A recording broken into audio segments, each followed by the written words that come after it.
this video, I'm going to talk to you about how to enter your courage zone and leave your comfort zone behind. In this video, I explain what your courage zone is and why, if you want to unlock your real potential and reach your goals, you need to operate here and not in your comfort zone.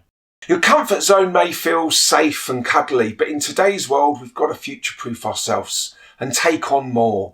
We need to elevate ourselves as a person, gain new skills, new confidence, new experiences, and learn to build our courage.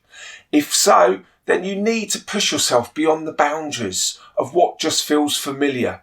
Courage, productivity, effectiveness, and your future, and the key to your success all lay beyond these borders. So, ready? Let's jump straight into this. So your comfort zone is what feels familiar, what you're used to. It's sort of routine. It's just, can be the same old, same old. It can be nice to be in at times, but it's your courage zone you really want if you want to develop. That's that feeling of excitement, that tingle of anticipation, something new, something challenging. Hey, it's a good place to go. Well, we've got to get used to getting there, which is really important. So how do we know when we're within our just comfort zone? Well, as I said, it's safe and easy. Everything is normal and familiar. It can be a bit boring and nothing really happens. It could be lack of excitement and not having things to look forward to, which is a bit of a shame in some ways, isn't it? It could be a great place of contentment, depending where you are in your career. But if we want to future-proof ourselves and stay relevant and value for the rest of our working careers, we've got to learn to go beyond it, because we can't stand still for too long. Even just to stand still, we've got to continue to move forward and embrace and bring on that courage zone. Come on, bring on the courage zone. So what are the common signs of, it's time to leave our comfort zone? As I said, it could be that we're getting bored.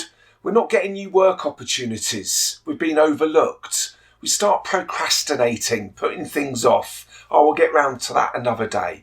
Feeling a bit unfulfilled, not learning much. There's no excitement. There's no exhilaration. And I'm really not meeting my potential. I know I've got so much more to give. And if we feel like that, hey, it's time for the courage zone. So what problems are caused by staying in our comfort zones too long?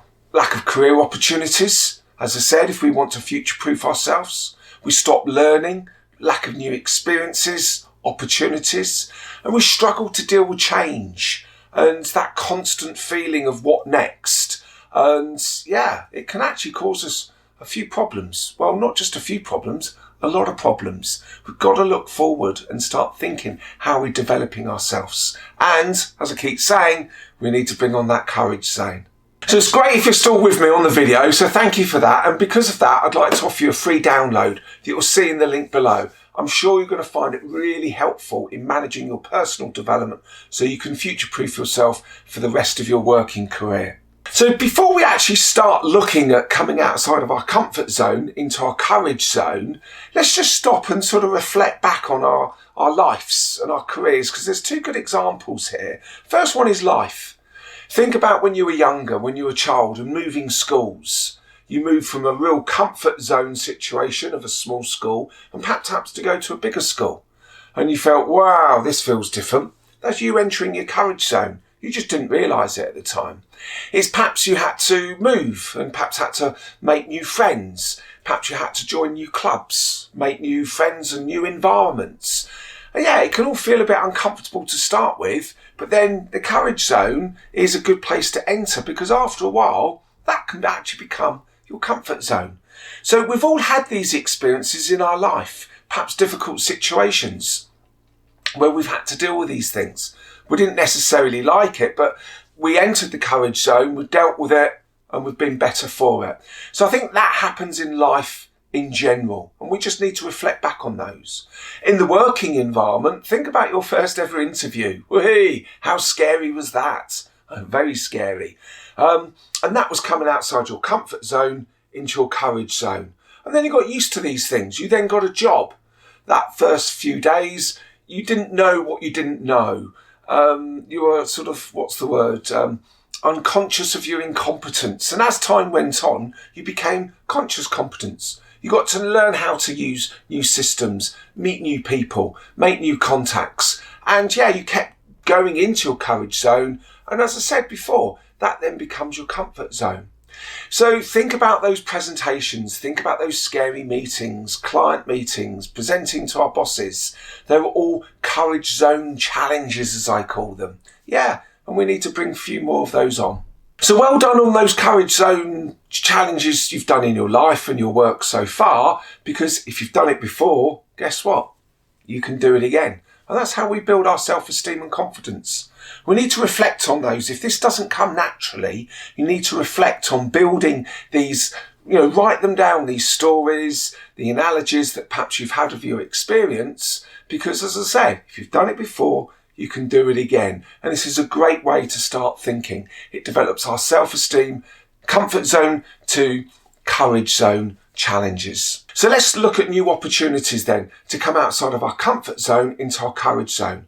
Don't try and do it too much at once, unless you just think, hey, I've just got to go for it. That's great. Otherwise, do it gradually. So there's your comfort zone. Keep gradually going out into your courage zone, and your comfort zone gets bigger as long as you reflect from it and reflect on what's gone well and what have you learned about yourself. You'll realise, hey, I can do this. So let's look at some ideas of what you could do. Well, perhaps it's meeting up with friends that you haven't spoken to for a while, or going out of your way to create new friends.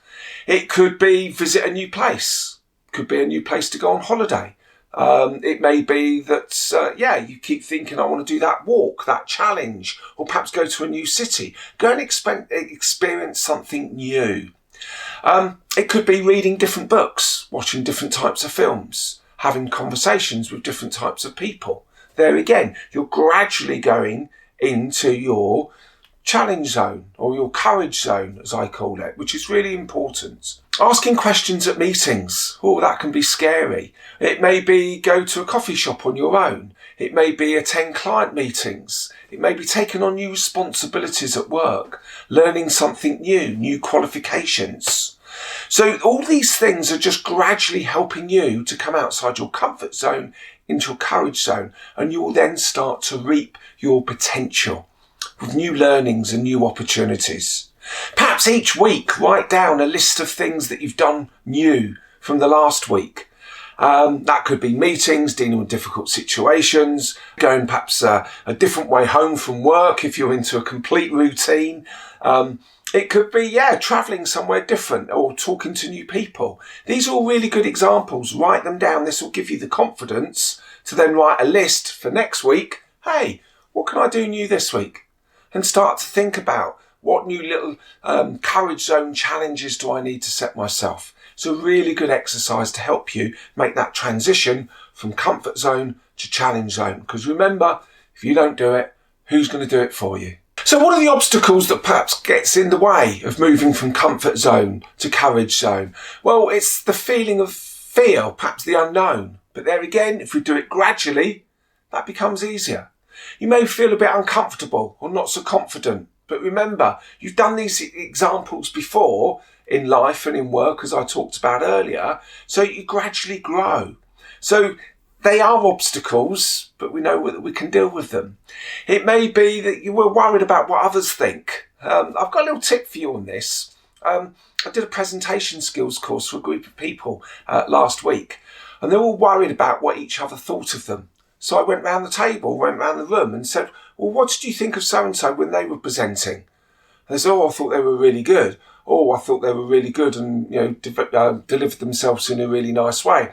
And we went round the room and everybody had something positive to say about the person that was standing up and doing the presentation.